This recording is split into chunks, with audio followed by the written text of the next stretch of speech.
Hi, everybody. I didn't brown out. Anyway, welcome to what my sister said.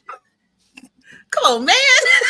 That was bad. You just go back and do it again. No, come on. Just do it. Every time y'all make me do that. Hey, we are three sisters with a passion for the entertainment industry. Just We do take it right. conversations that we used to have around the breakfast table, and we invite you to join us. Oh my God. Hey. All right. Sorry. I knew I wasn't ready. I thought I was, but I wasn't ready. How y'all doing? I literally said, "You ready?" And then I said yes because I thought I was ready. Okay, it's okay. Me and Yoshi do this to Kelly all the time. It's okay. She'll be fine. She really will be. Ultimately, feel for me. Feel for you. But go on. Keep it. Think I love you. Talk all about right, the drink. today. No, wait. Today's episode is. I'm not actually sure what we call this episode. I called it our favorite coming out stories. Is it our favorite? Or is it, okay. Our favorite coming out stories. Maybe most impactful. Maybe they're not. Well, their favorite. Our favorite. Tomato. Motto. Okay. So we're going to talk about our favorite coming out stories today. But first, we have to cheers everybody up with our drink that everybody didn't follow. We were going to do, oh my God, what color is that? What the hell did you do? What the hell is that? Why don't you tell what the drink is first, and then I'll tell you what mine looks like. Okay, first of all, we were going to have a bee's knees, but we changed it to a gold rush because that is a bee's knees with bourbon. And it is simply 1 part bourbon, maybe 1 part lemon juice. I'm going to be fair. I didn't look at the recipe. I just kind of went off the dome, but you guys will get a recipe. I promise. And then 1 part lemon juice and then half part honey syrup. That's all I got. That's all that's in here. It's delish. And it is in honor of the queer historical figures from the Harlem Renaissance. That was my mindset. That was my mind path. So 1920s, cute, bourbon-y, whiskey, good stuff. Ami, what the heck did you do? Oh, wait, can we chin first? Kelly. Yeah, I did something different too.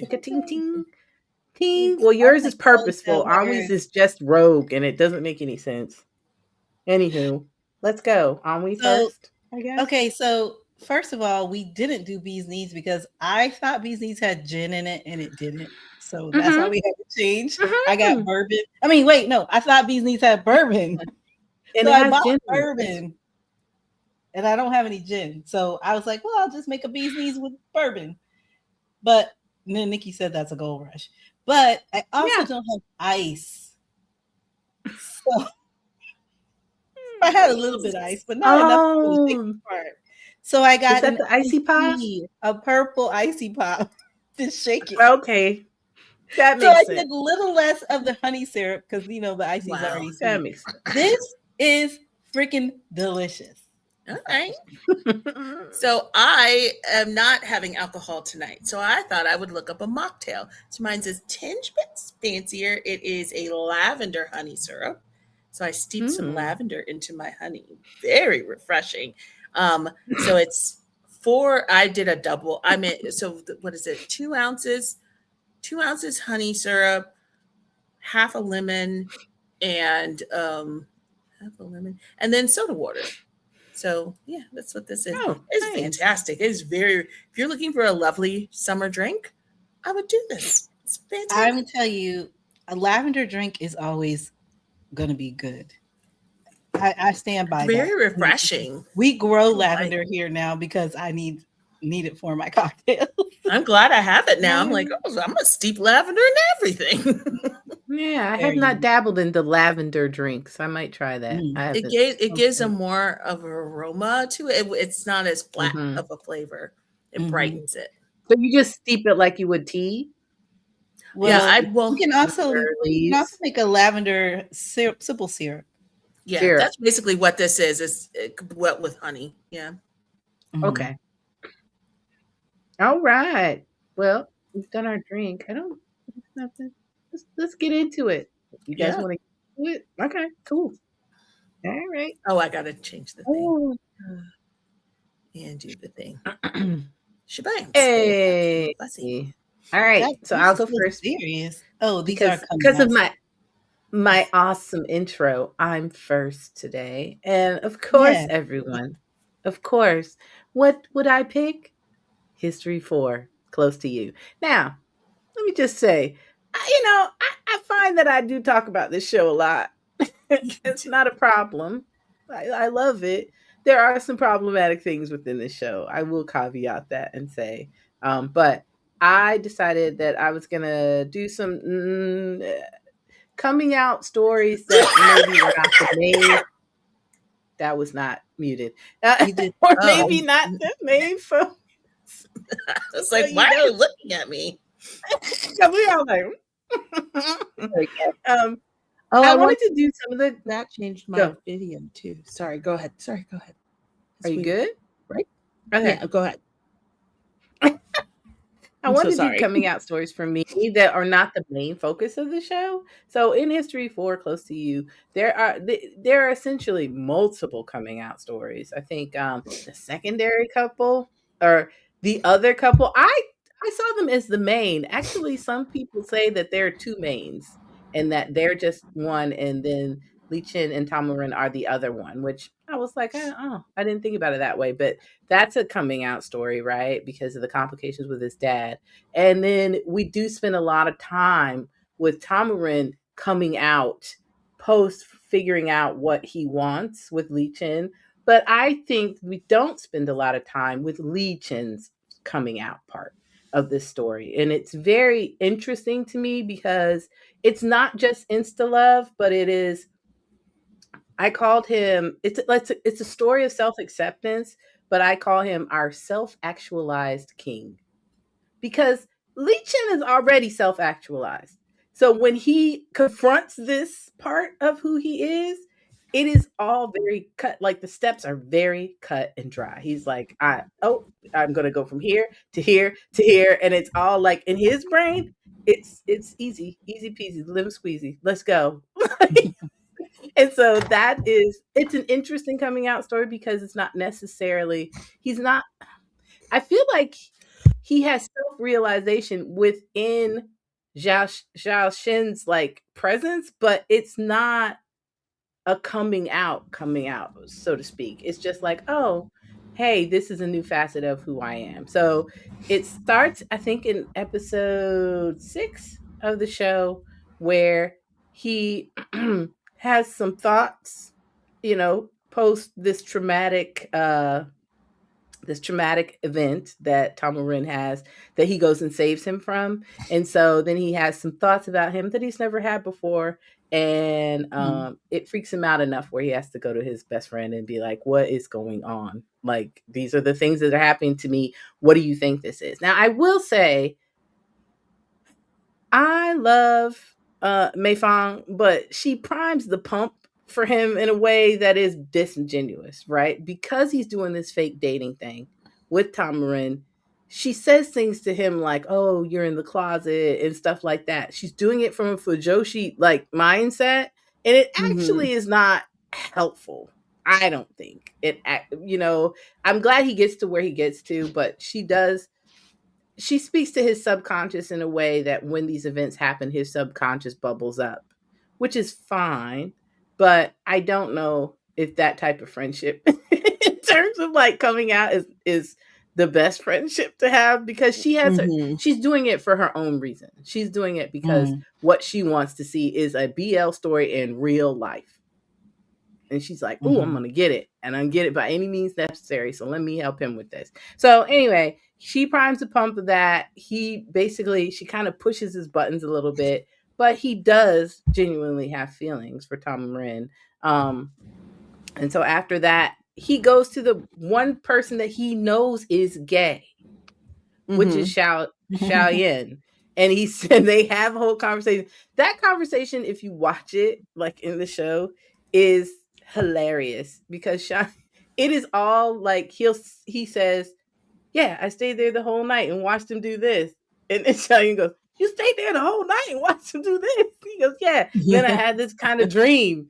And Cheyenne's like, you had that kind of dream? And it's very much like this confirmation conversation. Yeah. Cheyenne's never like not asking questions, not stopping him from talking, but just kind of confirming, okay, this happened, now that happened. And then he comes in with a very measured, level-headed, perception, which is you got to go slow. Maybe this is, because some other things happen because you're doing all this fake dating. So you might be conflating this in your brain. And he's your friend. So you have to be careful when it comes to that. And so all great advice, but it's a good little scene that kind of start the ball rolling in this this play of it all. And I want to move to the next image and I can't because I'm not clicked on that thing. So I also love the fact that he self-actualizes, right? And then he's like, I gotta check to see if this is real or not. So Cheyenne's, suggestion, which also, even though he gives great advice, this was probably a terrible suggestion, which was, I know, set him up with a chick and then see if you're mad about it or not, which he becomes very mad about, like flip a table mad about. And he wants to get that woman away from him instantaneously. He's very upset, but this is the self-actualized version of him where he turns that upset like into mission, like just like that. He's like, I'm so upset.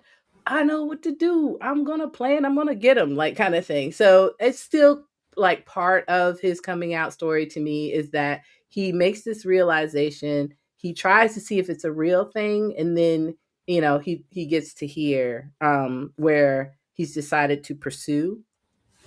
And Tamarin has his own arc. I think for the rest of their relationship arc, you could say that is Tamarin's like coming out arc, his full on coming out arc, because it does take him several times through the show to be okay with who they are together as a couple and their presentation with one another. There was one part that I really was interesting to me as well. He's having a conversation, and not Tamarin, but Li Shang, and he's having a conversation with Mei Fong, and she said, they're having this back and forth because this is when he doesn't think that he's gonna, actually, he doesn't think he's let Tamarin know that he likes him, and Tamarin's freaked out and is like, nah, man, I can't do this. And so he's like, I need to give up. I don't want to freak him out. I want to keep a friend. And Mei Fong says, okay, well, maybe you'll find somebody else. And he says, it's not that I like guys. It's that I like him. And so it's a very interesting coming out story of someone, which I don't know. It's a queer story. I don't necessarily know if it's a gay story or coming out, that's in fair. my opinion. So, yeah, that was my first one. Li Chin. Not Tom. Very nice. I did not watch that series, so I do not have anything to add. Oh, really? Yeah. That's why we were so quiet. Because I'm like, I was like, they're so quiet. I was like, this is all news to me.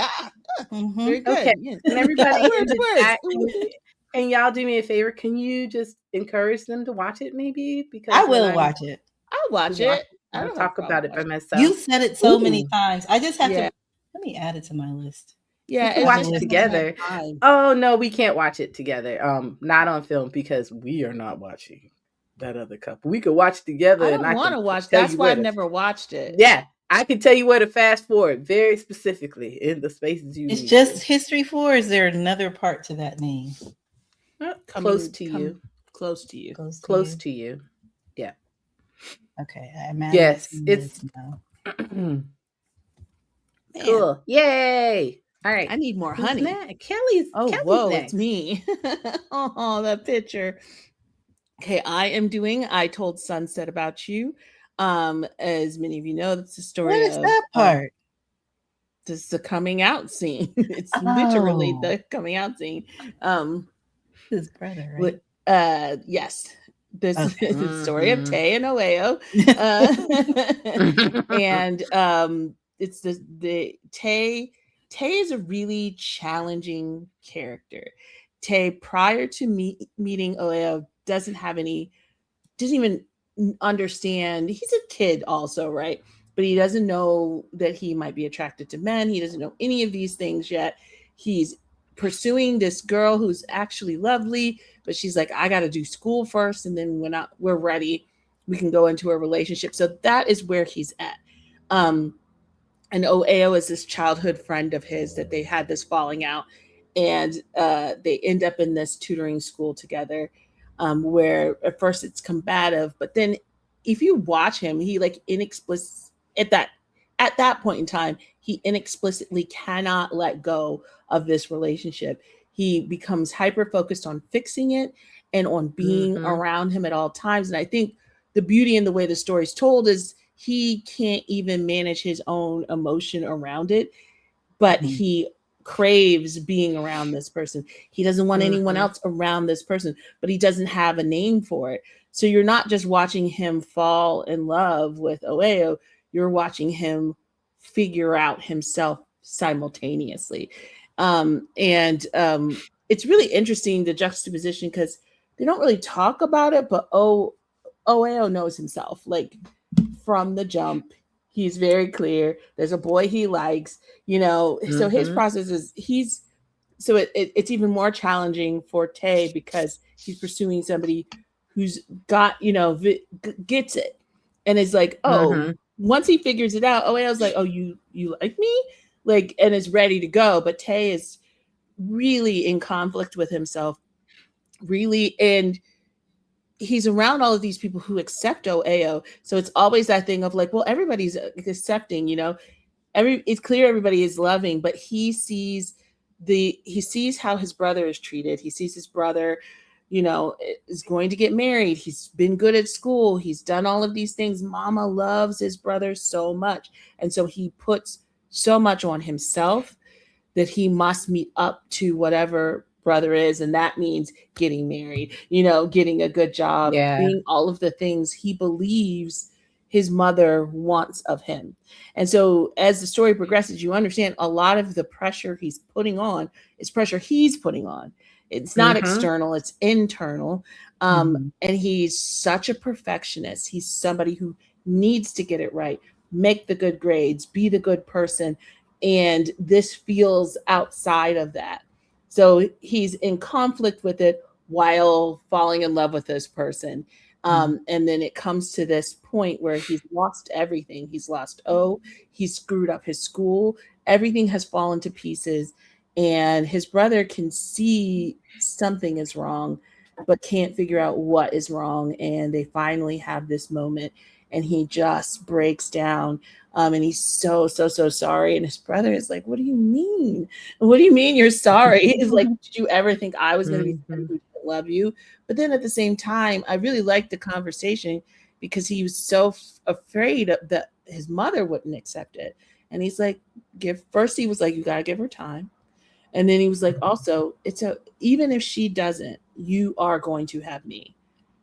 So even in the moment you have to talk to her, you still have me. I am here throughout all of it. It was a big conversation when the series came out about how we don't often see that familiar in BL. That bond between like the brother. You see it more in the later shows, but at that time, this was 2020. So this was early.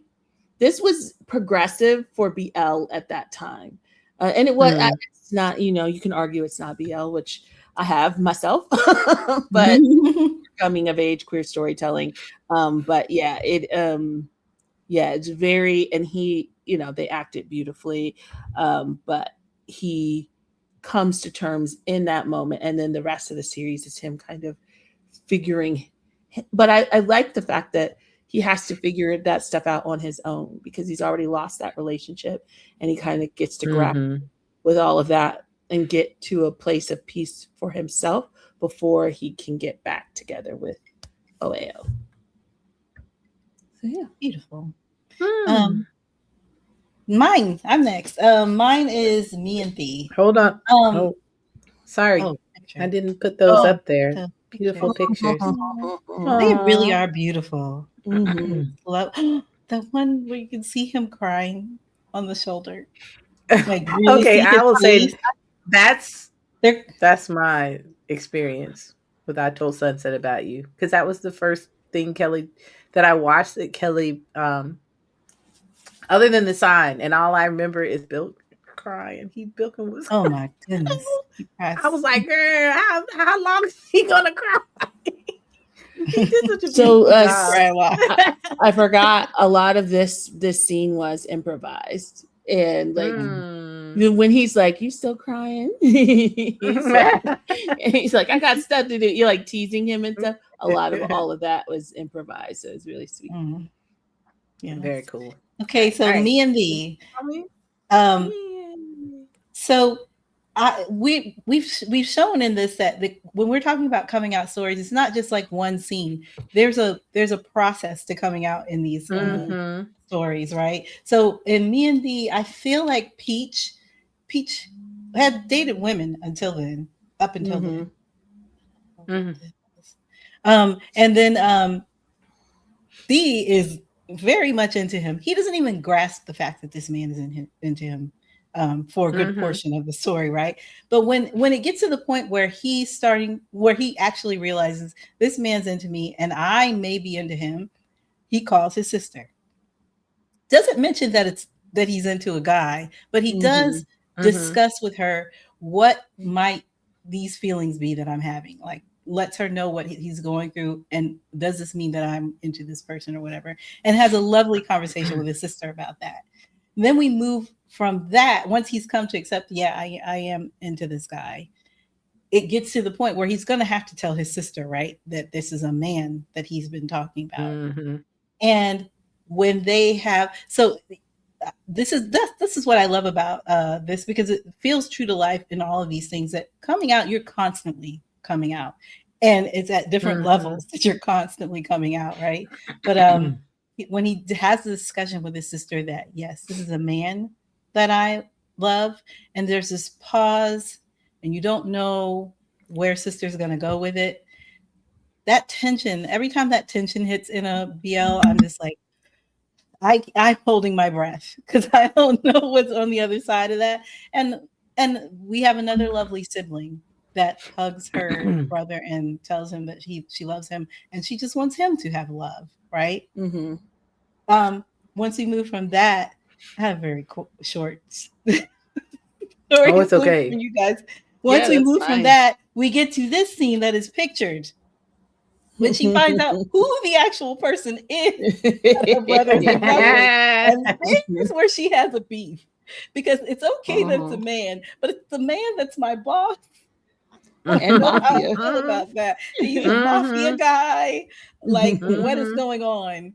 And that scene, I just love it, because this guy that's supposed to be so scary, you know, in this image, you can see that there's some fear in him dealing with this sister. Like, I don't want you with my brother, right?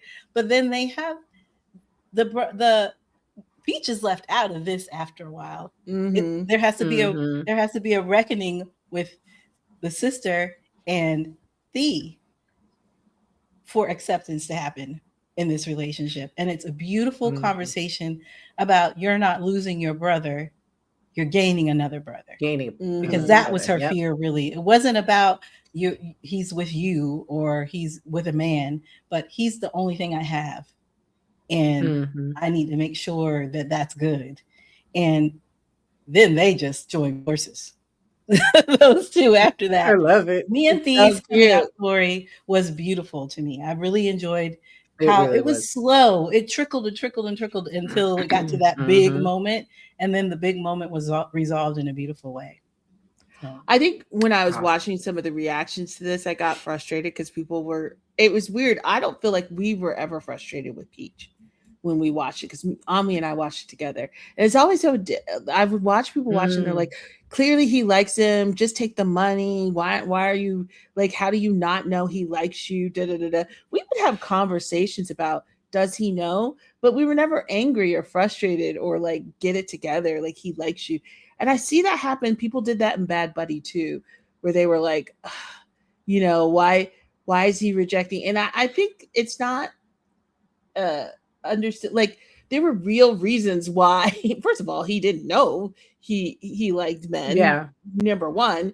And then number two, like, his life has been very protected because of the abuse and the things that he's been through, the trauma. Yes. Like, he's just not gonna let somebody in like that. And so he was being, it wasn't, sometimes I think people think it's bad writing and stuff. I'm like, no, that's the situation.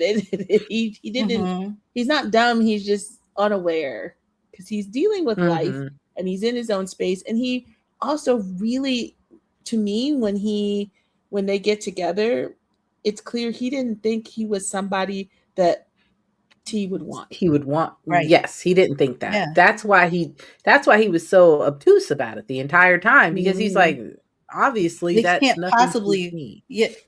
Right. Especially, Also, no, go ahead, Nikki, because I lost my thought. because it's and if you take the juxtaposition of who he was propositioning out of the gate on that show, right? Sam Kiske, that's a model in front of the camera. You know what I'm saying? Yeah. So in his mind, he's already envisioned that's because he did know that he likes dudes. It was That's just a good like, point. that's the type of dude that he likes. So why is he looking at me? Because I'm regular schmegular. Yeah, And that would be the thing that you would block your brain from actually knowing that this is a thing that's being directed towards you. It's not like Also, being obtuse on purpose. His past experience with women told him that he wasn't a great catch. Yeah, that too. But I also feel like it, like you said about the other story, this is not a gay coming out. He likes this particular person, and it took him a minute to realize he liked this particular person. I don't think that he just likes guys in general. But he did say that, which I thought was interesting, because in the past in series they'll say, I like he said men, or he mentioned that. Oh, he did. I remember that. Okay. I might be making it up. You may be right. I just remember, because I know the word pushai is man. Yeah. And I remember him distinctly saying that. But he may have been saying he's a man. I don't remember. I just know he said pushai. So, all right. Can we pause it up? Men in the past and realize now that that's what, Kelly, Nikki?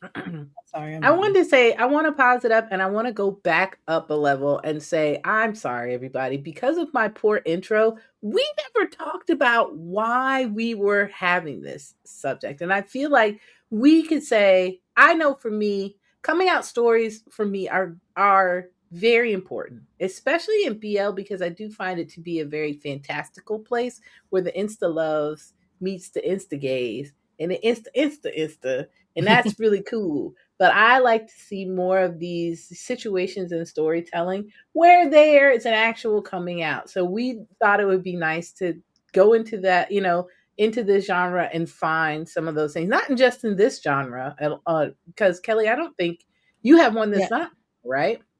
Yeah, and I'm sorry. I just wanted to, yeah, and I just wanted to, like, maybe if we had any points we wanted to chat about that before we went into our shows, because I feel like we went, it's coming out. History 4. I was like, you guys don't know why we're talking about this. I will say, for me, I think I'm interested in it because of the evolution of the coming out story. Like you said, Ami, it's a process where you're doing it over and over and over again. But us being like Gen Xers, right, in the time frame when that was happening, especially in media, it was always fraught. It was always sadness. You were always on the edge of your seat, like, which way is this going to go? I don't know how this is going to go, And then I always know that I felt very self-righteous because typically it didn't go the way you wanted it to go, right? The adults or the parents or the friends, it kind of went the wrong way. And I always thought to myself growing up, I'm never going to be that person. Like, that's never going to happen with me because I'm always going to be there to be supportive. I think we had a very strong cohort of, queer friends who, some of them really, valued our friendship enough to say, you're the person that I'm going to come out to. I know I had a couple of friends that did that with me, and you were the first person I've ever come out to, that kind of, yeah. Because I'm thinking, Realizing, I don't remember his name. He was my I did. name. It was more than one. There was one person. More than one for me. It was best little whorehouse in Texas. I don't know if y'all remember. Oh yes, I know who you're talking about.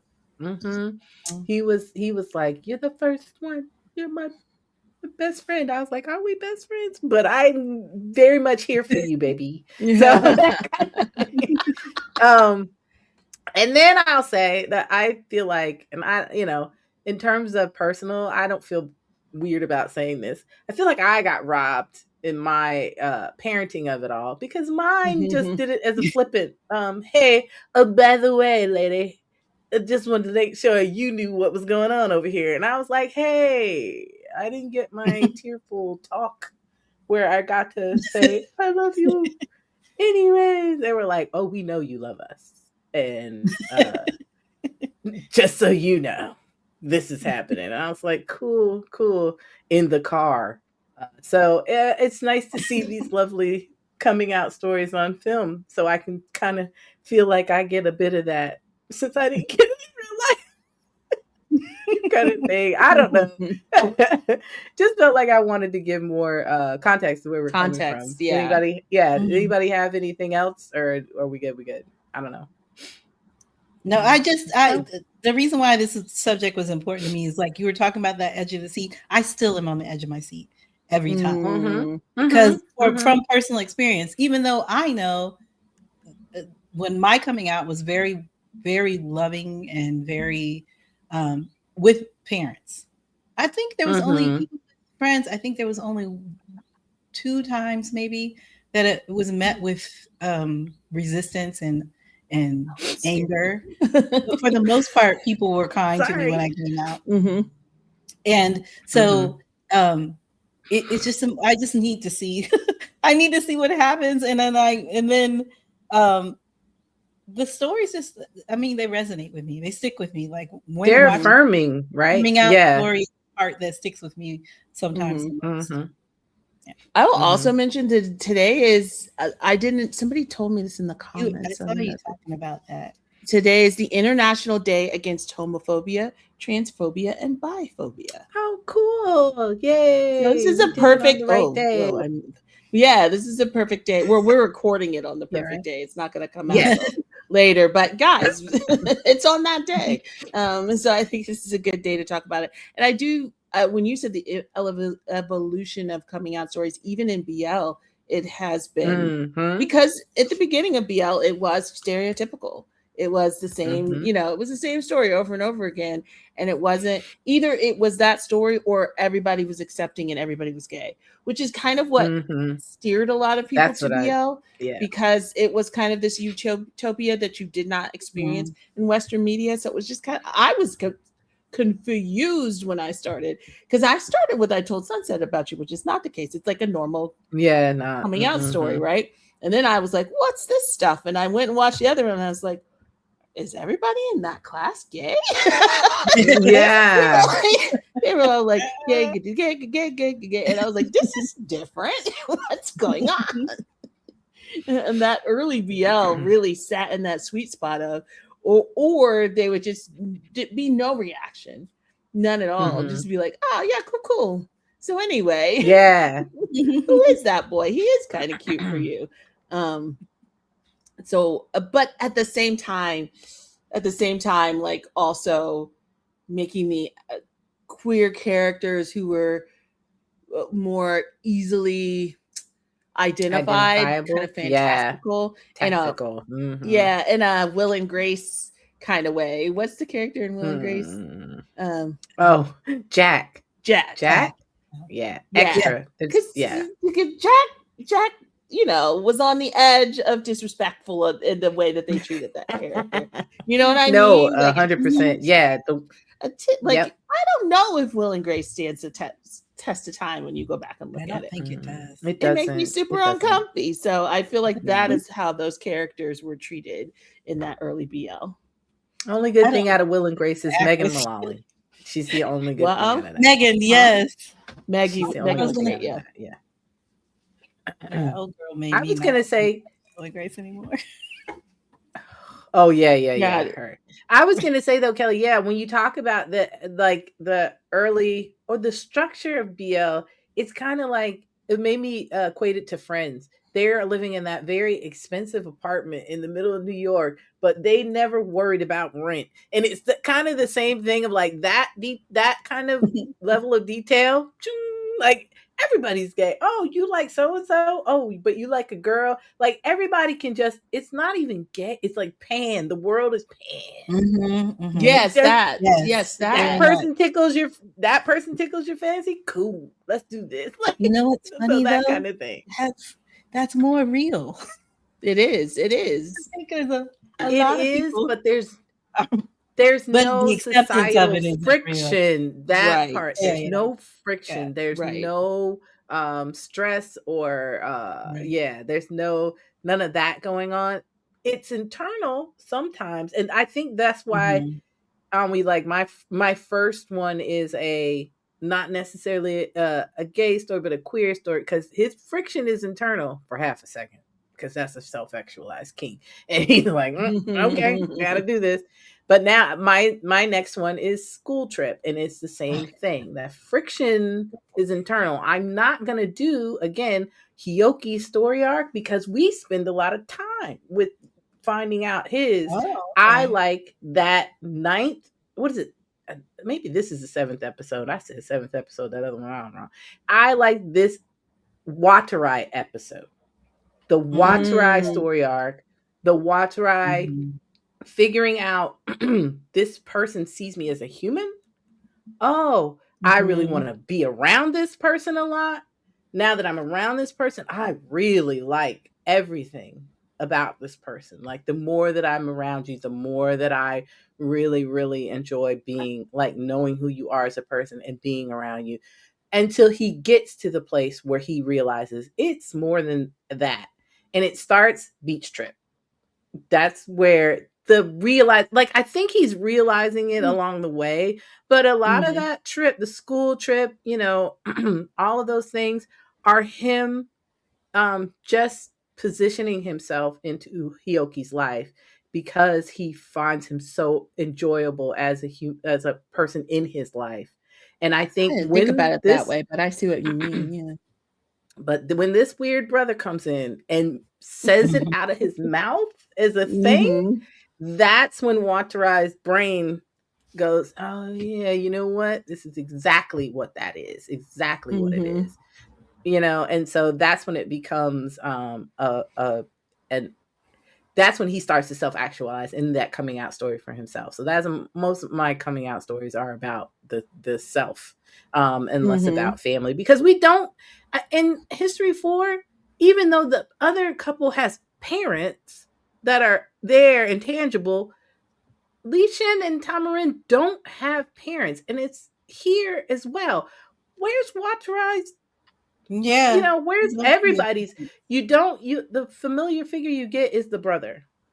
You get the mom from Hyoki a little bit, but it's like on the phone, not as an actual human, that kind of thing. So this is more about coming out for self and then found family, right? And coming out in terms of that found family and them and the acceptance in that way. So,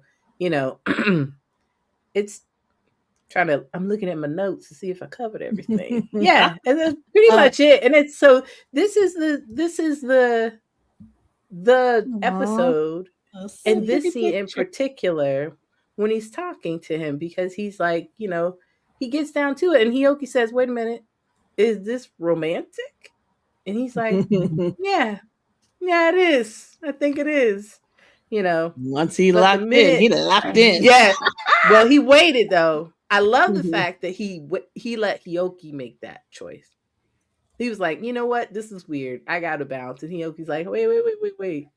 I'm not saying yes, but I'm not saying no. And then, yes, he locked in. He was like, well, I'm going all in now, buddy. Hyoki's like, what? He's like, I just gotta let you know it's all gonna happen. So this is one of my favorites as well. I like the little encapsulated part of it in that episode because we get all of his background and then we get them together again to close that series out. But I thought it was interesting because I think from the beginning, from Hyoki's perspective that he's giving to us, I'm thinking this dude, no, he was like, he's fine. Yeah. I want that from the beginning. And that's Yeah. not what you get in this episode. What you get is him like, oh, he thinks I'm a person, not a pretty face. And then it just grows and grows and grows and grows and grows until That's he gets true. to there. So I just want to drop in because I'm doing ball boy tactics, but I'm focused on the smaller one, Hanjuan.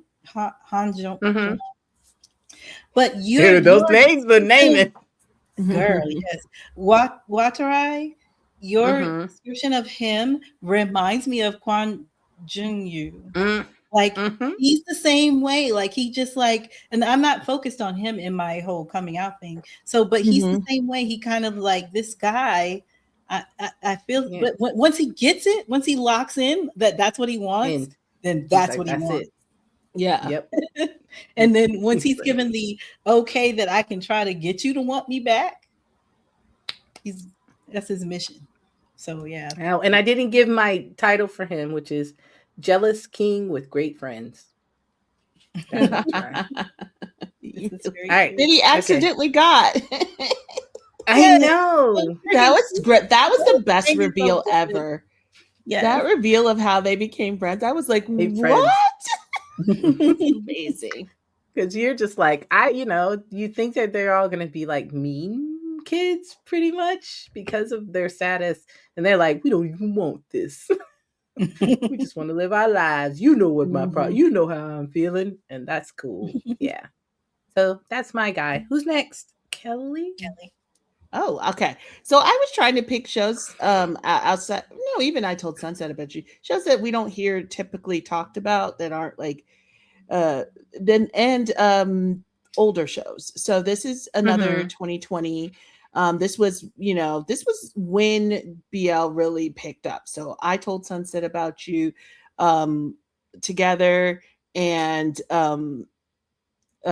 Game Boys, I think packaged really were like a big push for different reasons. So Game Boy was on Netflix, so it was available. This is also when pandemic hit. So people were trapped at home and they were discovering new things. And the coming out, this is a Filipino BL, which this was when Filipino BL. Oh, am I pixelating for you guys? No, you're fine. Now you Can you hear me? Fine. Yeah. You're doing a little stutter step, but you're good. Okay. You're good. You're good. I think you're back now. Okay. Yeah, you're back. Okay, good.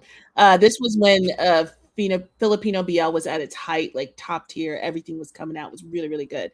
So Game Boy, they filmed it in they actually filmed it while in lockdown. So a lot of it just takes place in the screens and stuff. And the main character, Kai, midway through the story, you find that his ex-girlfriend has outed him to his parents and to everyone. And he ends up running away. Now, mind you, this is during COVID when the Philippines was having very strict lockdown rules. Oh, wow. And his mother and father had been out a lot, like working and everything. His father has gotten COVID. Ends up in the hospital at this point where he runs away. And so when he runs away, he can't come back because of the lockdown. And I'm really spoiling this guy, so if you don't want to be spoiled, it's all good. His father passes away in that moment. So it's horrible. The coming out, this is like layered, right? Because he doesn't get to say goodbye to his father. He doesn't get to find out how his father felt about it. He's just so distraught. There are a lot. It is not typically. It's interesting because I feel like the Filipino BL events are so joyous and boisterous, and they're most actors love going there. But then you have some like really strict religious families in Filipinos, much like the Black community, very much parallel with Black community, where coming out is not really a thing that is celebrated. And then there are also laws, literal laws, that are in place there. But so he ends up doing two things. First, he talks to his mother, and basically apologizes. This is all on Zoom because they can't be in the same place. And he apologizes to her, and her response, which I had the script up, but it's gone now. Her response became like legendary because she basically said, "You want to apologize for who you are," and it was just a really beautiful conversation. And your father loved you, and he is so racked with this guilt of not seeing his father before he passed. See it on that. Yeah. Goodness. Oh my God. I cried so much this series. And in the love story, it's really interesting because Gav is completely different. The guy he meets, he's like, I don't care. I do what I want. He's out to the world. He's always like hitting on people. He's just living his own life. And so he's part of the reason Kai is able to like come out of his shell and come into himself.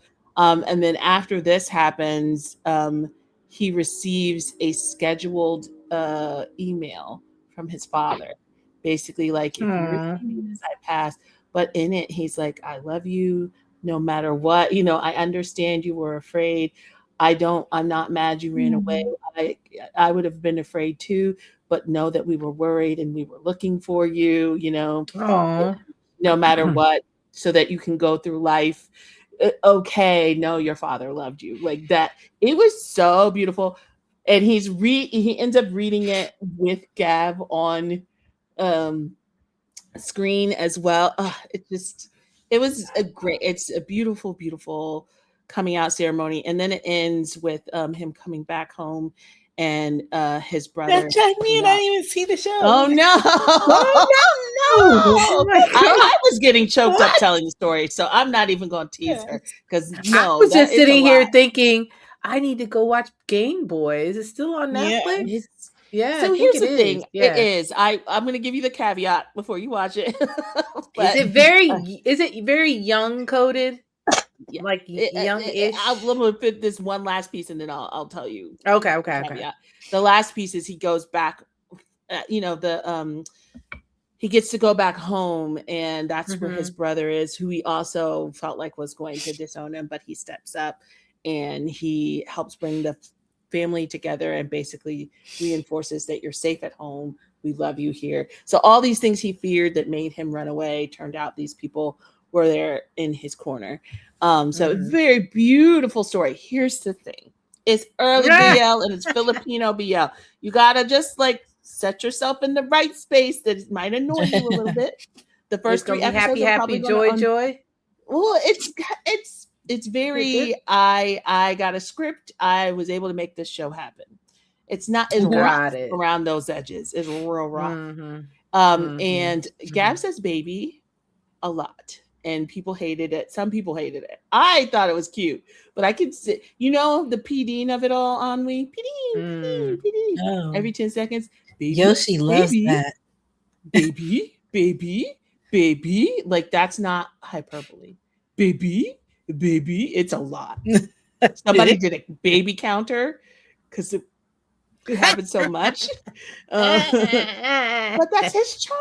That's Gab's charm. But anyway, I would just put that. But it's on Netflix. It's on Netflix right now. So I thought it was still Netflix, right? It's funny because stuff like that I block out, I think, because Yoshi brought up the PDing. We were reacting to something else, and he said, PD, I think Kim Jira, he brought it up. And I was like, what are you talking about? He said, you're watching it right now. Yeah. People talked about that PD. They still talk about PD to this day. Somebody counted the PDs. Wow. I'm kind of like you, Amelie, though. That stuff doesn't really, when I hear people be like, when people literally, that was one of their reasons for not watching this, because they couldn't stand how much he said baby. I was like, huh? What? I mean, sure. I guess. But Elijah, amazing. The one, that's the name of the actor. Oh, sorry. I didn't know you were still talking about it. It's okay. No. We can move on. But he is fantastic actor. And there is a season 2 as well. Outside of the house, they get to be in person. COVID is over. Yoursky. Yoursky is another one of those where this is slow, impactful, slow trickling down of the whole coming out story. Because I don't know, was T-Rock into guys before he was with Motherfucker? I know the guys were into him, but did he really know what he wanted prior to that? I think he was kind of. I think T-Rock was. Yeah, I don't think he was into anything. I don't. He was so infantilized by his family. I don't know how much he considered. You saw how he didn't know anything about anything. Yeah, how to be in a couple, how to show love to another person. And so the thing that I'm seeing that seems to be like something that's happening throughout most of these is the sibling aspect of not most of these, but a lot of the ones we talked about, where he shares those feelings with his sister, and she's there for him, like 100% there for him. Like, she's very protective of him as well. But once he realizes this is what he wants, Sis is there. And he gets to the point where he meets his partner's family, Mufa's family, and they are very, they're chill. Very cool. And he's like, and he was nervous as hell to meet them because he didn't know what was going to go down because of what he knows from his own family and how that's probably not going to be the greatest. He was very nervous about that family, but once he met them and all of that loving togetherness happened, he was like, I don't want to keep this from my family. But he also wasn't, in a fantasy world that it's going to be okay to tell my family. He's like, I also don't want it to be a secret. And his sister did the whole, I'm there for you. I understand that you're scared. I got your back. This is the scene where Dad finds out. The whole family had figured it out prior to Dad finding out. And they were very loving and kind.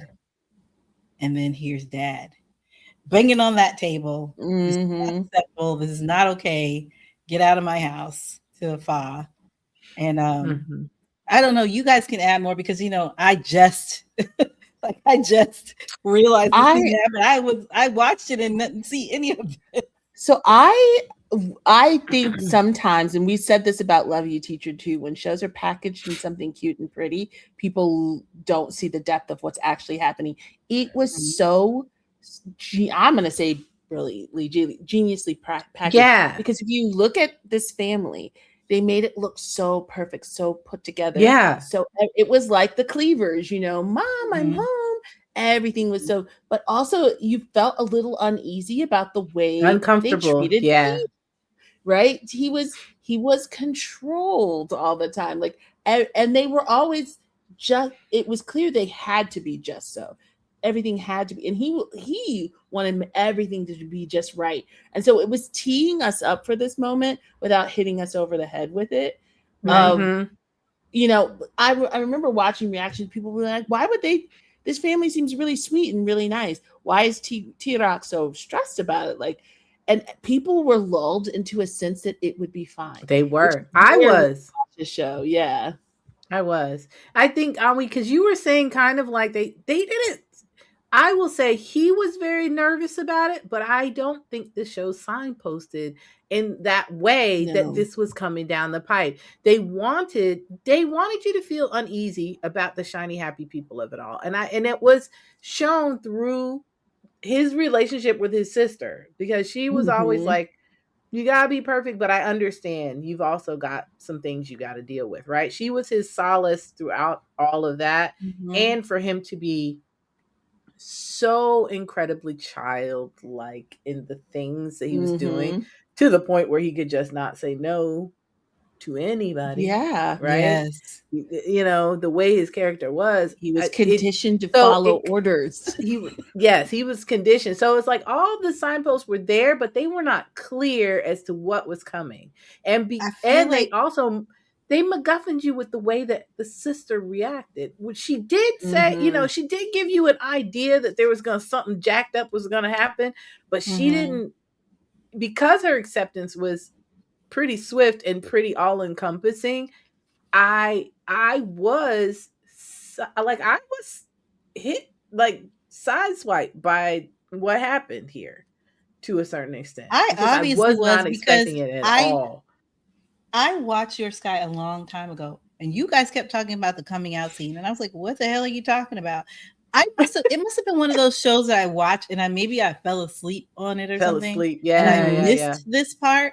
So when I went Mhm. to rewatch it, because you guys kept talking about this, and the sister, when he sat down with his sister because he said his hair dryer was broken or whatever, and they had that conversation, I already knew what was coming down the line. So when she talked to him in that Mhm.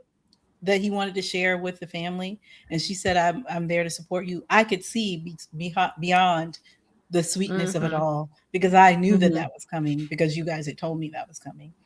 And I saw in her face the nervousness, and his face the nervousness about what was Mhm. coming down the line.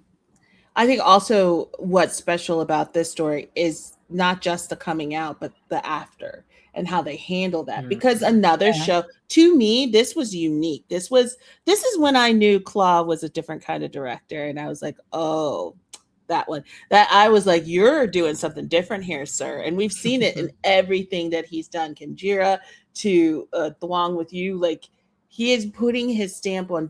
I don't listen. Don't get mad at me. But I think a lot of the Demundi stamp we see right now is Claw. It Is is Claw. Claw and his Yes. disability and his I'm here for how it. he tells stories. Because he didn't leave the Demundi is wrapped in candy coating, but there is a depth Mhm. to everything that they're doing, but they can do that depth within that candy coating. And it's Mhm. really, it can be super sexy in the candy coating, and it can be really, really hard hitting in the candy coating. And so with that scene, what happens after the coming out, it takes time. It We takes actually time, So much went time. yes. through his Dude, father yes. shutting him down and shutting him out, Mhm. and him and there being a process. And it's one of the first BLs you see a parent apologize. That does not happen. Mhm. And when you Mhm. see, and I'm not going to speak for Asian families, but every time someone complains about that, I see all of these people jump in and be like, you don't know Asian That families. don't You don't know happen. Asian families. This is, you may not like it, but this is more realistic. And so it's a big deal when a parent apologizes. It just doesn't happen. I don't think I have ever seen a parent apologize. So it's Right. one thing to be Mhm. accepting from the jump, right? It's another thing to apologize. Usually kids apologize, period, no matter what. And that was Mhm. another thing, though, that was special about this, that T-Rock, who didn't know how to say no and didn't, stand up for himself This was before, this he was his was Yeah. like, moment. I love this man, and that's it. Yeah. Mhm. You can tell me Mhm. no, but that's not going to change what I feel. So that's what made Dad Yep. have to apologize. And I think also, I don't know that they fully accept his queer. Like, remember, Mom would Mm-mm. say kind of funky little stuff like, well, maybe in Mhm. time, da da da. We just need to da da da. Mhm. And I think that is more realistic, right? There is there generationally, there's She said, a very much moralistic utopian expectation in these moments that just sometimes it's a process, right? Or sometimes So things come in an order, and it's usually like, oh, if they don't do it the right way immediately, some of this audience turns off. I'm going to say, I give a very lovely story about my coming out, because our parents were lovely. But I will also say I thought I was bi when I first came out. Mm-hmm. So Mhm. there's a guy at church who's very, very handsome. And I would always talk about how handsome he was, because he was a good looking man. And Mom at some point said, well, maybe at some point she'll want to be with him. That was really, she wanted that for me because she felt like that was an easier life for me. But she never Mm-hmm. like pushed it or anything. But she did say it out of her mouth more than once, that maybe Mhm. she'll choose him. So, like you said, it takes time. After a while, she realized that was not going to happen. Well, I don't know if you realize this too, because I usually use your story as a example of that when people are too quick to judge in these series. they accepted you, but they did not accept marriage. And Oh, it took yeah, them. that too. Yeah, it took all that. That's part of it, though, right? It's one thing to say I'm okay with who you are, but I'm not It didn't take okay them that with. I'm not long. gonna, but It didn't. I yeah. understand that, but I'm saying it is. But the initial, maybe it did. It felt long to me as your sister. It felt no, long to it me wasn't because long at I was all. kind of shocked and I didn't know. I didn't know what to do with that. I was like, wait a Yeah. minute. Was this the don't seem acceptance right. was the acceptance post or pre me getting married? It was, we were talking about it the same time you got married. Yeah, I can yeah. tell you And what I it was. I can tell you what it was. Somebody was mean about Ami at church, and Mama said, "Ain't nobody talking about my daughter," because they were talking about you getting married, and she got real pissed off. And I watched her switch from that moment on. She was like, "I'm gonna talk to your father." Wait, which marriage and that's are what you I was talking gonna. about?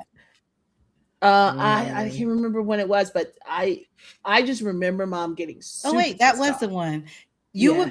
You guys were getting married. We were planning your wedding, and she asked me to marry her around that same time. And Mom was like, Mom was not the one that had an issue with it. It was Dad. And I was majorly in shock that it was Dad. Yeah. And Mom was like, he's very traditional. And then I'm going to tell you, Kelly, it was like 2 days after she told me no, that she said, just give us time to save up money because your sister's getting married right now. Well, see, I'm not privy to that. So in my world, it was longer. It didn't take long at all. She saw my face when she said that to me. And the fact that I was just like, I don't believe this is happening. And I think they had to have a real deep talk about it. It didn't take long at all. Well, I think it's because it's longer because I think I understood that was a no-go from the beginning of you coming out, not centered around you. I didn't know that. Yeah, I don't think I found that. And maybe that's something they said to me. I don't know. Yeah. But I framed it in that way because I thought, oh yeah, but when it became a possibility, right? Because they wanted everything for all of us, and when that became a possibility in that realm, I thought, okay, they would probably change their tune and accept because they can see it as a tangible thing happening in the universe. Do you know what I'm saying? It wasn't legal either when you got married. Yeah. For me then. Right. All right. Well, that's cool. Oh, I'm done with mine. I'm done with the mine. T-Rock story. I'm next. That's so much. It's so cute. We should tell people listening who they are. So my last one is Secret Lover. And what's the lead boy's name? Oh, don't get me to lie. I know. I only know Tua because he yells Tua like 47 bagillion times. The lead is Junyi. Okay, sure. Junyi. We'll call him that. Look at me. Anyway, I have been doing all the other, the ones that have a more encapsulated coming out story, but I actually am going to talk about Junyi, the lead, the main character in this one. And I call him the clueless baby with great parents. So that's exactly who he is. It is another, in my eyes, it's another self-actualization, right? Because he works his way even through this storyline, which I'm gonna be very transparent. I did not like the ways that Tua moved in this show. I did not enjoy what he was doing. I found it very manipulative and super weird, creepy weird, and I did not like that. Did I like them as a couple? Yeah, I guess by the end of it. Do I like these actors in real life coupling up? Heck yeah. They're adorbs. I love that. All right. But this storyline, the two of it all was a bit too much. And I didn't like the way that he was doing all these things. But I will say, when we get to the coming out of our main character, this is a culmination not just of him coming out to his parents, but coming out, I think, literally to himself, because again, he is doing what? Standing 10 toes down on the relationship that he wants. He's been wishy-washy about this thing. He's just been a passive person, like a passive participant in this love that he's, that is culminating in his life. And at this moment, he becomes very self-actualized and is like, nope, this is the thing I want. I'm going to fight for this thing. Now, whereas T-Rock had a cool sister, he has a hunk of junk brother in my eyes. He did not help. He caused stress and pressure where it didn't need to be. He clocked it, and instead of doing it in a cool way he does talk to his brother, but the way he has that conversation is real janky, and it just stresses him out more, and it is not cool. And I get it. So his coming out has two pressures that are external that don't need to be there, right? He has Tua's relationship with his dad. His family relationship is janky, not good. And so he brings that into his equation because his situation with his dad is janky. So he's like, oh, I don't know. That gives him extra stress about his parents that he doesn't need. And he has his brother come in and posit like scenarios that aren't real around the idea of him coming out that ultimately give him way more stress than it should actually in that situation. Because ultimately at the end of the day, his parents rock. They are hella cool. And they are like, oh, you gonna tell us? Because we thought you was together this whole time, baby. And we don't have no problems. And it's like they love that boy and they love that boy for you. So, I think that part of the coming out is the simplest because the parents literally are like, okay, everything's cool. I think the brother's part that makes it hard. But I do think ultimately his coming out story is more about him saying, this is what I want. And then him going to his family just to make sure that his family, hey, this is what I want. So I need you guys to get on board. And then, and all of them pretty much, because even his brother's like, I'm not on board. I just, what if mom and dad don't like it and they get sick? Right. And who are you going to choose? And all this stuff. I'm like, hey, man, shut up. Why don't you just let him do the thing of the thing? Not person to listen to. His brother was messing up all around. Yes, his brother all was around. Great. Yeah, his brother's perspective was also the wrong thing to look at, right? As a measure against what would happen in this situation. So everything turned out very well. Let me see. That stinking brother. I got a picture of him and his brother together. That brother making him cry. Making his little face cry. Yeah, you got him sobbing. And then there's a picture of mom and dad who are like, yeah. His mom's like, yeah. Thanks for telling me. She's like, you guys holding. She's like, you didn't know? Mom and dad were like, we knew you didn't know. So like, that boy been in love with you for a long time. You wasn't away. So yes, I love that story, and I love the fact that it's another, queer self-actualization. I'm not really sure. They don't make clear, is this a gay coming out story, or is this just a queer for you coming out story? Which I will say the two main characters seem pretty gay. Because the Tua was only doing the girl stuff because he was being a weirdo. He's trying to keep them girls from that man he loved. God, what a weirdo. But yeah. Hey, Seeking's series, he sort of did the same thing. So what you know. He was dating. Yeah, he dated all them boys just to keep them boys away from him. Head to head. That? No, I didn't watch Head to Head. Very true. Oh yeah, Nikki, you need to see Head to Head. It's so good. I haven't seen any. That's where my Surf Java love came from. You haven't seen any Seeking? Those are my faves. There's some. So even if you don't watch Head to Head, you need to watch their Mute Love. That's so good. Yeah, four episodes. That's all you can get in and out of there.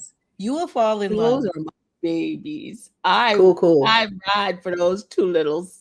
Yes. Get it. I will do it. Who's their mascot? They don't. Their mascot's the little crab They one. do have a The mascot, don't they? yeah. Do they? Oh. Yeah, because we're like, why do those long- babies have a mascot? I'm pretty sure they do, but I never see Yeah, the it's mascot. long. They need to be like long Titi. something. Titi said, "That's my brother. Shut it down." Ah, He said, I am a child. I will not be having children. That's Oh, my- really? Is that that's what he said. I didn't know that. Yes. Anytime people say child, he looks at them funny. sideways and he says, "Finong." He says, "Nong." Mm. That's my brother. He will not let you call that his child. He said, "We are too young for children." That'll make no sense. Yeah, that's what I feel about That Titi. is funny. I But will say it was. I don't feel that way. They like happy to have a kid. They're older though. They're in their mid-20s. Oh, they are in there. Yeah. Yeah. TT like just turned 20 or something like that. TT's young. Poor is older. I think it was like 23. or What? something. See, 24. Poor is 24. 24. Sorry, I know that. I don't know why I know that, but I do. I know Hey. because they had a whole I really conversation love- about their age difference. Yeah, the Kaz Awards was really interesting. Just as a side note, of all of everybody looking at the GMM TV playing with them. Did you see that?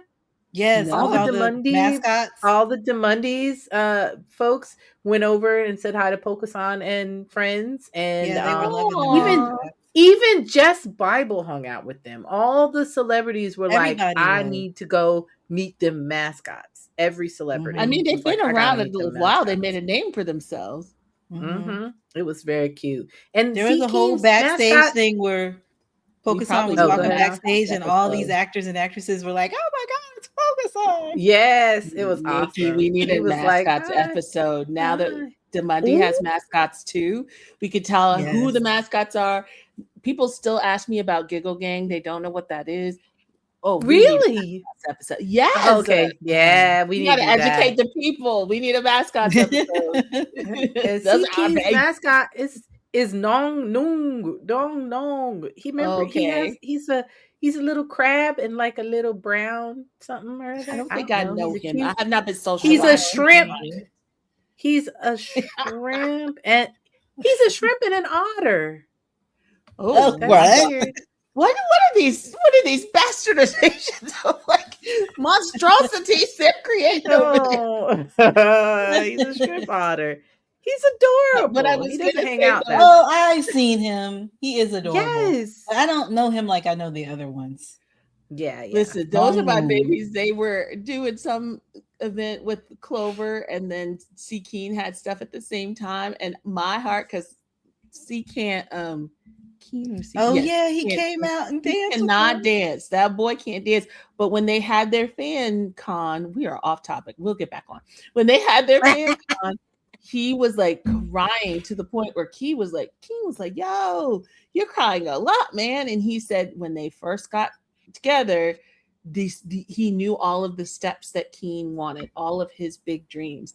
And he said in his mind, he had decided, I'm going to be the one that supports and helps him get to these big moments, because he wanted to do the boy band and the performance, and he's this performer. So he's like, I worked hard to learn these dances. So I mean, he did. And so when they were in Japan and they were dancing, he was on the side of the stage and they ran and got him. And they were like, come on. He was like 2 seconds, but he was like, ka. He did a great job, I feel like. Good. Yes, he did. It was great. He was like, he takes it so seriously. He really is just like, I want to support this guy. He has these big dreams and I want to see him come true. It's very sweet. He cried a lot at that fan con. Boo hoo. I don't think Keen's as much of a cry. Keen was like, what's happening to my back? It was not ready for all those emotions. Okay, so anyways, coming out stories. You're next, Kelly. Yeah. Oh, okay. This is my last one. It is not BL, but I think it's a great I wanted to pick it because at the time it was such a unique way of telling a coming out story that we hadn't really seen much in media. And also, oddly enough, AI, which I don't like, pointed out the fact that coming out is a gradual process that happens multiple times. So just as a background, the story, this is part of SKAM, where each season was a different point of view of this friend group. And this is Isak's point of view. What made it unique in his story, first of all, is he is more in this like rough and tough, not that rough and tough, but like he's in this boys group, right? They game all the time. They tell dirty jokes. They're just dudes through and through.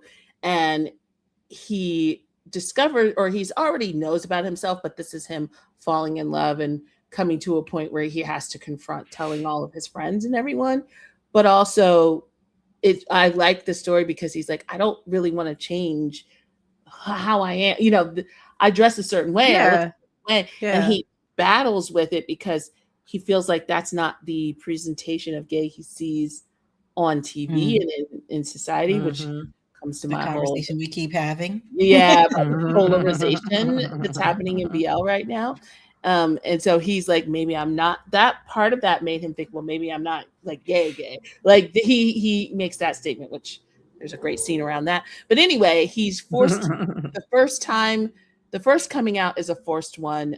He's gotten in this relationship, and but it's private, it's secret. And he goes to seek out the boyfriend because he has been ghosting him.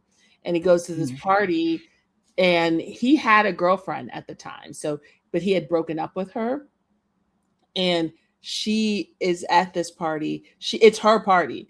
And she comes up to him and she's like pissed with him. And she yells at him in the party, get out of the closet already. Grow up. Ooh, damn. Jesus. And he has this full breakdown. And the way the show is structured, which made why it was so special and so important, they made it like they would drop pieces of an episode all week. So one episode took place in the course of 1 week. And so Isak is having dinner with friends. You'll get a 5-minute clip on Sunday. In the middle of the night on Monday at 1 a.m., he wakes up, like he can't sleep. You'll get a 3-minute clip, on Monday. And so at the end of the week, you would get the full episode. You also got access to all of his Messenger, his Facebook. And as he posted throughout the week, so the story unfolded through social media. And it was even built for you to watch it on your phone. Jeez, so you could, it is brilliant. Neat. I've already told, if you want to join Yoshi, I'm making Yoshi watch it because it is amazing. I'm spoiling it for you right now though. So this is not the spoilery part of it. There's a whole other really big part of that story. But anyway, that's the first when he leaves that party, he crashes out, and they timed it so perfectly because there's this holiday they have where everything shuts down in Norway. And they time this episode with this, so he has a depressive episode. So the everything just stops. We don't get any more clips for a week, and we don't know what's going on. And mind you, we're like fiending clips now, right? You're like you're searching 2 a.m. to see if something happened, and he just shuts down for a week because his character has just disappeared from everyone. And so then we come back, the next week. When the show comes back, he's back again. And that is when he decides to tell his best friend. And that coming out scene is so special because they go to have kebabs and they're sitting there and he basically starts a guessing game of like, I like someone. And so the best friend starts guessing all of these girls. This is so-and-so, so-and-so. And then he takes a deep breath and he goes, it's not a girl. And he goes, and my favorite part, his best friend goes, is it me? He's like, no, it's not you. And he's like, well, I'm a good looking guy. And then he starts guessing guys. And it was so like there was no response in the response. And then he starts guessing guys. And you just see he's kind of just like, oh, this is okay. Oh, I'm going to be okay. Then there's some other stuff to the story. So once he finds out who it is, he's like, yo, we got to talk about this. Because it's not about if it's a dude, it's the dude. And then finally, I think because you guys might actually watch it, I won't spoil the other part. The mother part is another layer to it where he has to come out to her. And then by the end, he ends up coming out with everyone. So within this one season, 10 episodes, he has to come out 4 times. Crazy. Very cool though. All right. Next up, we Lovelywriter. This is this is a whole lot of coming out too, right? I have up here everybody's gay, but Gene, the writer of BLs, does not quite know that he likes boys. I don't think Gene is neurospicy. So Gene doesn't really, like, I don't know how many relationships Gene's been in, period. But this actor in his BL, Nubsib, obviously is very interested in him. And I don't want to give too. I think you can just skip to that. Oh, yeah, there's a lot. I mean, it's going to be spoilery. It is. I didn't say my stuff because I do want you guys to watch SKAM. Nikki, have you seen Lovelywriter? Do you think you're watched Lovelywriter? I don't know. You can spoil it. I don't care. She's more on the other side of BL. She doesn't watch as many of these. Okay, well, Nubsib is Gene's childhood friend, and Gene does not realize this. Nubsib has been looking for Gene for quite some time, and when he gets to the point where he can be around Gene, he's in, because he's going to make this man love him, right? And anyway, they do get together. Like, Gene finally accepts that this is love, right? It takes him quite some time. Because he's neurospicy, he has to think through these things and work through them for a minute. And then once they do get together, there's a family dinner because their families are close. They haven't seen each other in a while, I guess, because he did not realize Nubsib was the same kid that he was hanging out with back in the day. Yeah. But they have this huge family dinner. I guess they are talking about the BLs that he wrote. Right. And it comes up that one of them might be gay or something. I don't remember how that comes down. No, they just talk about BL, and they're talking about shipping culture and who they ship with each other. The moms are just having a ball. The dads are the dads are not, but the moms are having a ball talking about shipping. The brothers think it's really, really cute. And then they're like, ha ha ha, will we ship them together? What about if they were the couple? What if they wanted to be together? And then they basically are like, well, we are together. And it's really a big deal because Gene's the one who says it. And prior to this, Gene would not be the one to say something. And the brothers already knew. The brothers had already peeped the game. They knew what was going down. But the parents had no clue. And all hell breaks loose. They are not okay. It's not cool. There's a lot of crying. Yeah, it's a lot of crying. They are separated. They go to their separate homes.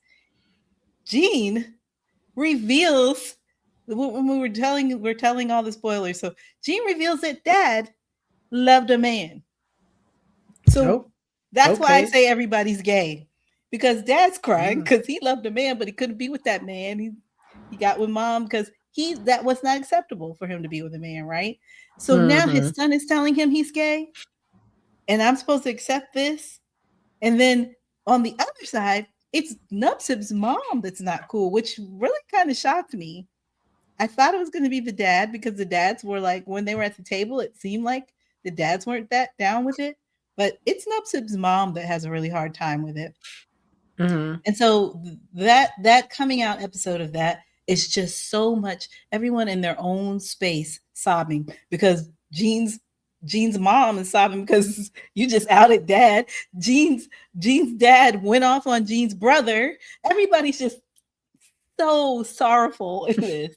But it comes, there's a moment where it comes around, they have to talk. Like, it can't just be left at that. It takes a minute though, doesn't it? It's not like it's not a quick resolution. They are separated for a good period of time because their families will not let them see each other. And but once they all talk it out, it's accepted. Then they have to deal with the whole, I'm an actor, you're a writer. That stuff is not okay in a BL space where he has a BL partner of his own. So the show Nubsib has his own partner. The underpinning of the show is really to to explore the BL space from behind the scenes, BL shipping culture, even down to casting actors and how they rate, are you too gay? Are you just gay enough? Do you, like all of that, how involved the writers are in the story, to all of those things.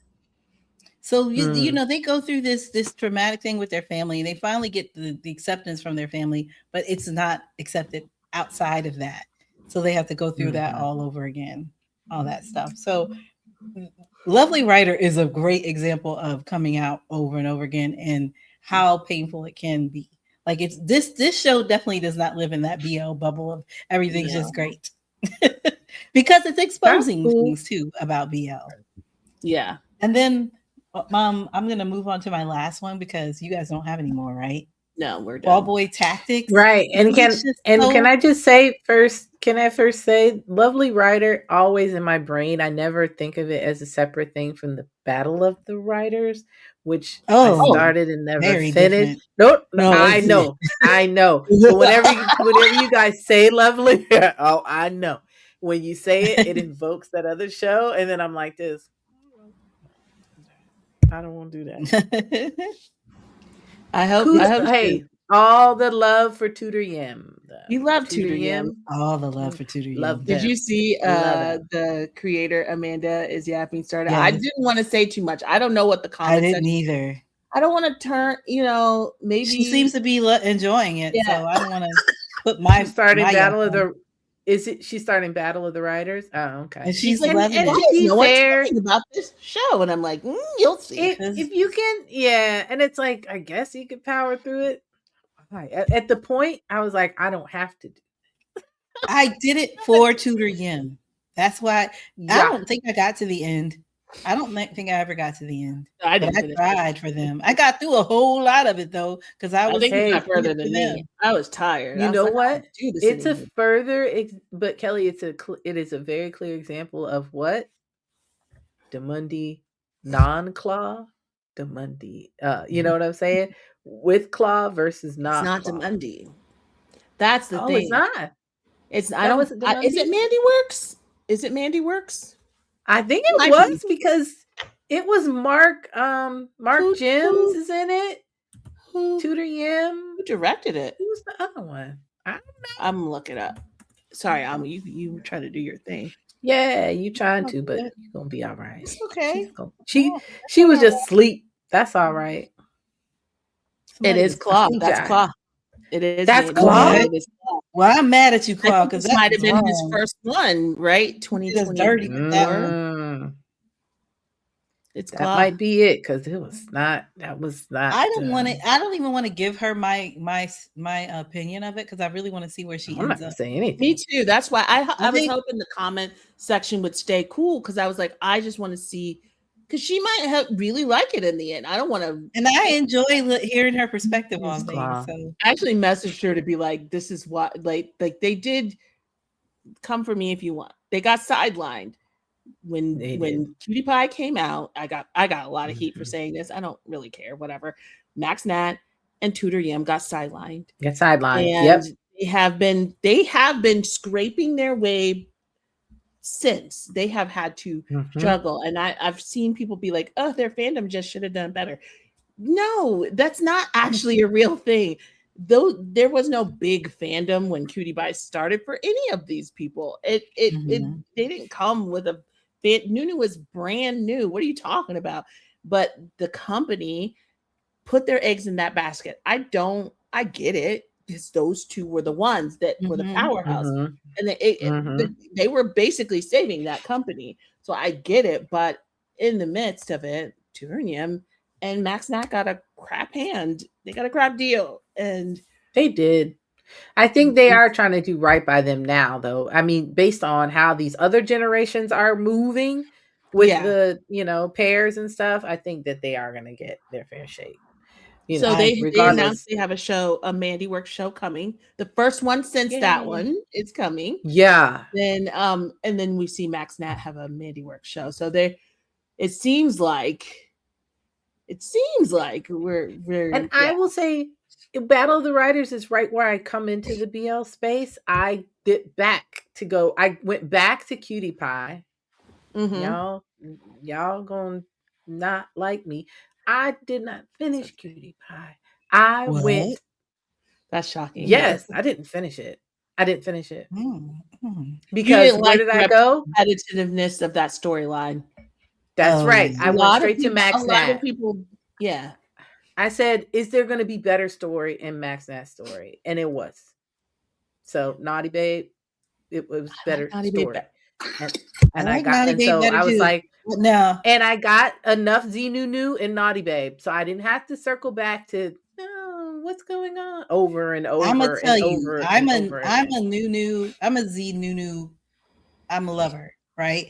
And I Mm-hmm. definitely finished Cutie Pie because I had to finish Cutie Pie. I even watched the second one, which I really, but No. but yeah, I'm gonna be for real. The Max Naughty Babe was better to me. I've watched Yeah. Cutie Pie a So million times, and I I've still watched it a million times too. I think Naughty Babe was written better. That's not anyone's fault for Yes, saying that. there's yes. more It's so weird. It's just story. written better. There was just more story there, like to really Mhm. get, like sink into. But my point of that was saying I went back to those things because I just became aware of Demundi, and so I was trying to engage with their stuff. And Battle of the Writers came out right when I started in that space, and Mhm. I was like, I don't have to. I have a lot of things I gotta do. I could watch. I don't have to watch that anymore. And I didn't. Because I was like, out the gate, I was like, what the hell is going on? This is not, I don't know. I'm a BL watcher where I used to have to watch to the end. I felt like I Yeah, couldn't you're talk about the story. completist. I think Battle Uh, of the Writers was one of the first ones where I was like, I can't I do couldn't it. do it. I couldn't do it. All I tried so hard because I love them so much. But yeah, I will say I right, we need to. recognize the importance. I know. I'm just gonna say I recognize the Yeah. importance of Cutie Pie. Many people, when you say that, they get upset because Cutie Pie was huge about marriage equality in Thailand. It was a Yeah. major push, and with its visibility, I can recognize that and still say the writing was better in Naughty Babe for me. So here's the thing. I loved Cutie Pie. I'm not saying that it wasn't good. Yeah. But like you said, Naughty Babe was better for me. But Naughty yes, Babe I is better. loved And Cutie. Like you I also just wanted to said, say, I've watched it several times since the first time I watched it. So I obviously enjoyed it. I just wanted to stop the I didn't want to talk about Battle of the Writers anymore. I felt like we were going in a little bit. Ballboy tactics. It's like Battle of the Okay, Writers is okay. It's so fine. ballboy tactics. Yes, ballboy tactics. Yay. So I'm more focused in this one on the little guy, Hanjuan, because I feel like he's got that coming out story where it takes him a minute. Like he knows that he never was into anyone prior to this. Like he was so focused on his gymnastics. He never had any attraction or anything like that to anyone. And then this guy comes in the picture, Kwon Jung-yu, and he starts feeling a little something. He's like, what's going on here? I don't understand why I'm into these looks or whatever that's happening. And then this one professes his feelings towards him, and he's like, oh, that's what's happening. But he's like, I cannot give that back to you right now. I need a little time to figure out what's going on. If this is acceptable for me. I think it's more his fear of harming Kwon Jung's career. Right. Career. Yeah. Yeah. I think he gets that he does feel something back, but he doesn't want to be the reason for his failures or whatever. But Jung-Yu's like, I'm going to pursue you regardless. and then you make up your mind. And he finally gets to the point where he's like, yeah, I gotta be with this guy. It's not okay. Like I think that he said that we got to take a break or something like that. The tall one said we got to take a break. Yeah. And he was not kosher in that break. It messed him up, that break. And he was like, I think the break messed him up. But I thought too that there was some stuff that he was doing when he was figuring it out that was hurting the tall one too. I thought the tall one seemed to be hurting in some aspect. as far as I remember. Well, because I people were recall. talking about them. People were spreading rumors about them. Yeah. And he still had that protective thing, but it wasn't him that did it. It was his friend. His friend put out a post. Oh yeah, his friends. That's what hurt. It wasn't him. His friends needed His friends were lock in. messy. Yeah. Yeah. Well, No, no, not here's the thing. Tony's One friend. of them. It was Han Jewin's friend who did it. Oh, no.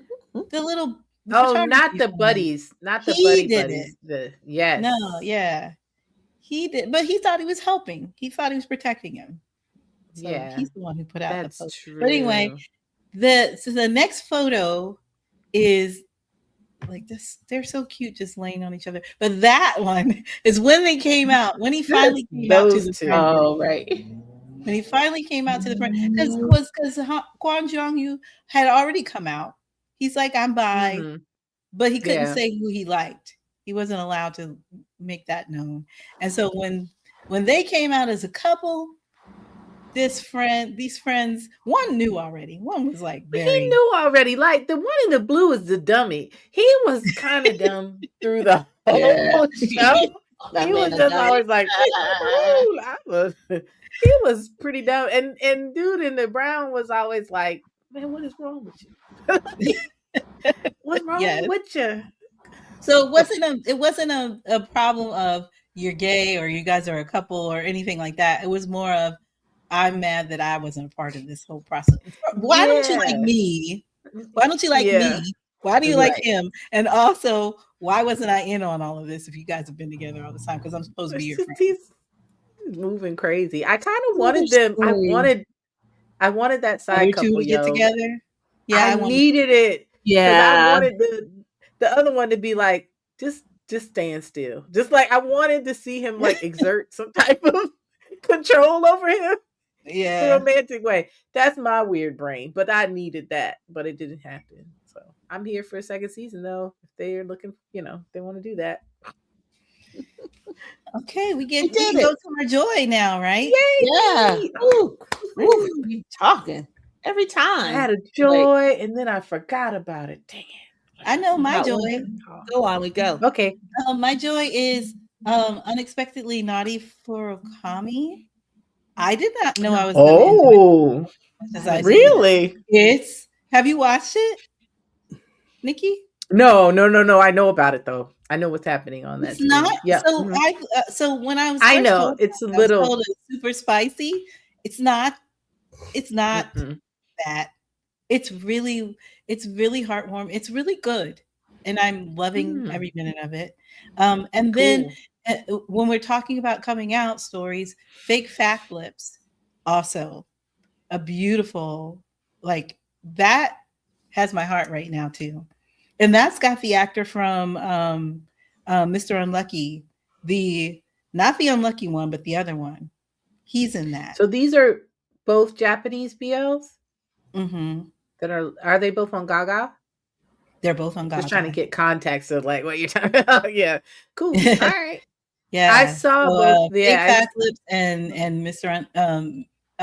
Unexpectedly Naughty Murakami, I believe is how it's said. Yes, both of those very good. I'm like sitting there like, is it Monday yet? Is it the Friday yet? Because I want to see it. Or whatever days they come out. I'm like, what's happening now? Yeah. So yeah, those are my two joys for this week. Awesome. Kelly, do you have something? My brain is still percolating. Trying not to cough. I would say, did I talk about Every You, Every Me last time? I can't remember. No. Oh, you did. You did, because you were thinking I did. You did. Oh, it's even better. I think I know I talked about it last time, but I didn't even know like this part was coming, the kind of meta part of it, where they're filming the show that they just were in. Anyway, regardless of that, I just, as the top, I think his name is Top, that actor specifically, I just am in awe of him. And I know I talked about it last time, but I'm just in awe of his ability to just physically transform himself each time in the way that he moves his body, in the way that he sits, in the way that he talks, the tone in his voice. shifting that many times, for one series, and for me to believe every character he steps into is crazy. It's crazy. He's so good. I don't understand why those two didn't like blow up, but I don't think a lot of people watched it, which is I didn't know what it was, and so I know I didn't watch it when it came out. But man, amazing. I just got really excited watching them. And then it's weird to no, Love You Teacher wasn't a happy place, but it was good. The fact that it's so good makes me happy, and it's another one where you should be watching it. I get frustrated. But the newest series from director New, I think I love how it feels like it feels like I Told Sunset About You, because it's in this kind of When Oranges Fall. Somebody else said that. I think Amanda said Amanda, yeah. Oh, cool. Okay. The cinematography, gorgeous, absolutely just lush and beautiful. I was like, oh, they got money for this one. It's letterbox form, you know what I mean? I'm like, oh, we in letterbox now, okay. But it's what is it? They're not in time. They're not in like Bangkok or a city. They're not in someone's condo. It's in one of the provinces, and all. So you get put into that world, and just completely enveloped in that world. And it's not just, the characters. It's clear they're like the show is showing love to the space that they're in as well, in the way it's being filmed. And then I don't think it's been a while since we've seen like a true kid series, kind of like Boys in Love, where these kids are kids. And kind of that I said at the end of my reaction, I was like, well, it's making me feel a little bit emotional. And I didn't feel crazy because nothing emotional happened. But at the end, I was like, oh, what is this? What is this feeling? And then all the comments were like, no, yeah, we felt it too. So I'm like, oh, this might be something really special. Progress is a lot, but he's supposed to be. Progress is a lot in real life.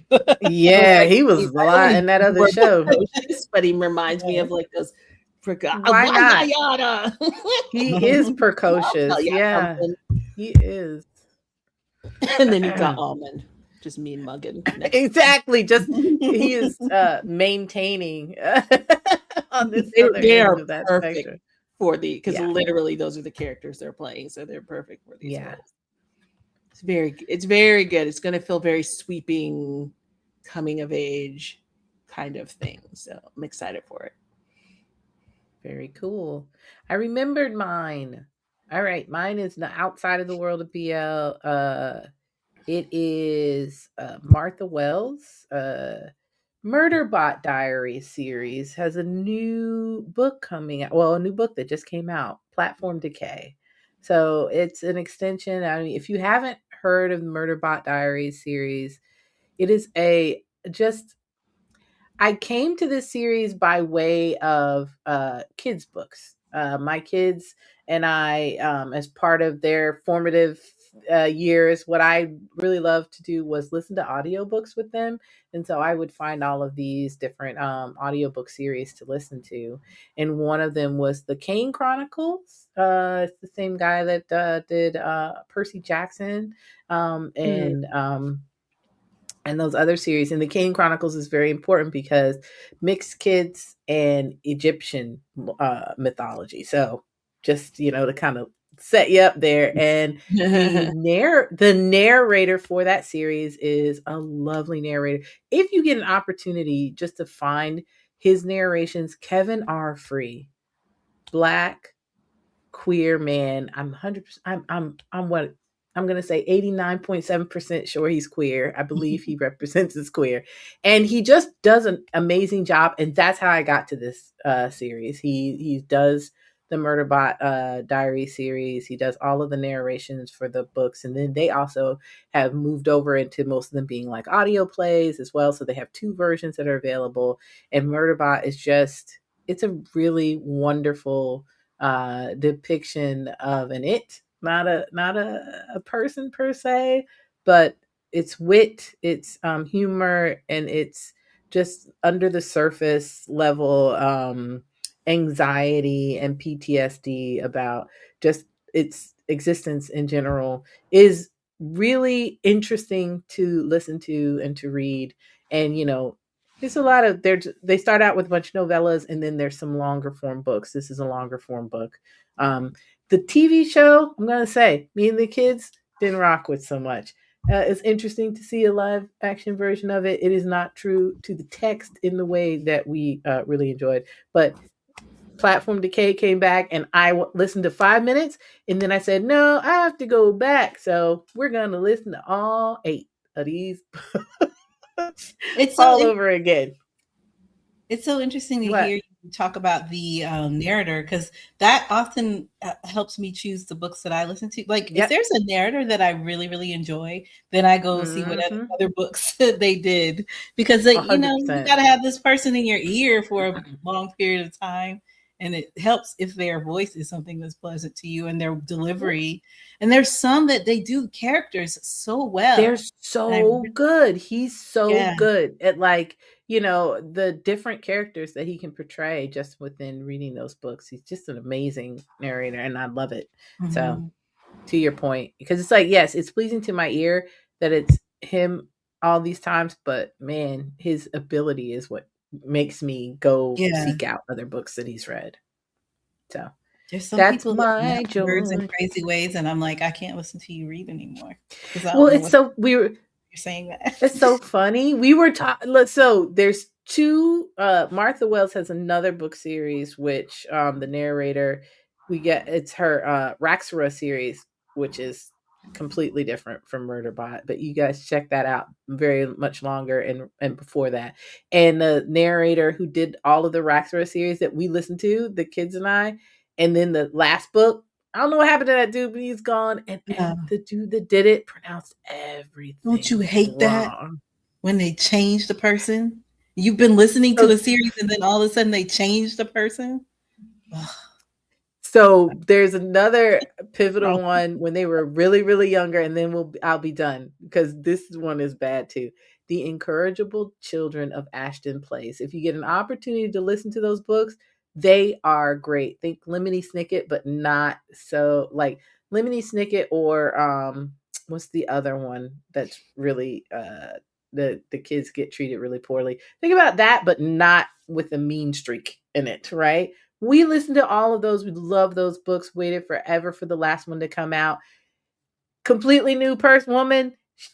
She pronounced everything wrong, right? Got to the end. All we did was complain. This is so terrible. There was a nice little like epilogue, and she thanked the woman that did all of the other narrations, and she passed away, and that's why they had a new narrator for the last one. That's so sad. Just gotta keep that in your mental Rolodex when you're touching these books, that maybe it's not their fault that the new person is there, that something happened. So sorry for that little downer on the end of my happy. But I will say, yes, I really enjoyed that. Yes. Oh my God. End with death. Hey, we've been doing these joys all through that dude's face looking like that on the screen, and I wanted to say, it's great. You could take that down. He looks insane, everybody. It's a visceral reaction to the coming out of it all. Hey, that's everything, right? That's it. Yay. Cool. Another episode down. All right, guys. All right. I wish we had said something at the beginning about how there was going to be tons of spoilers in this. Oh, well. I think we kind of did. I could put it. We talked about how we couldn't do this without doing the spoilers. To each other. On camera? We didn't do that on camera. It was on camera. Yeah, we didn't do that. Was it? Was it? She could be right. I was wrong last week when I said it was 2 hours ago, so I don't remember. That's what we... Sure. Sure, whatever. I'll put it in the show notes. How about that? Yeah, try anyway. Just I in remember. Case. All right, gang. Goodbye. Bye, everybody. Bye.